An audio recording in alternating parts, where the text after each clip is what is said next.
Ramani cricket club Mohanpur Katara आज 12 फरवरी 2019 को बघेली और फतेहपुर के बीच दूसरा सेमीफाइनल मैच खेला गया। एम्पायर मुनाजिर आलम, अब्दुल कय्यूम एवं तीसरे एम्पायर तबरेज आलम। बघेली के कप्तान और फतेहपुर के कप्तान दोनों कप्तानों के बीच मैदानों में टॉर्च उछाला गया, जिसमें बघेली की टीम ने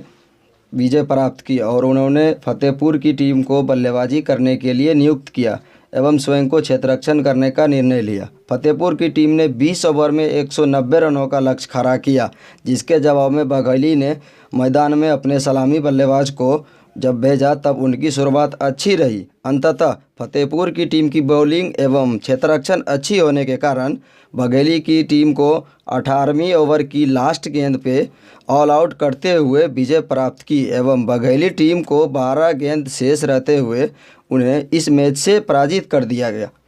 और फतेहपुर की टीम ने सीधा फाइनल में अपना स्थान ग्रहण कर लिया, जो कि दिनांक कल 13 फरवरी 2019 को स्थानीय टीम मोहनपुर और फतेहपुर के बीच का महामुकाबला होगा, जिसका आंखों देखा हाल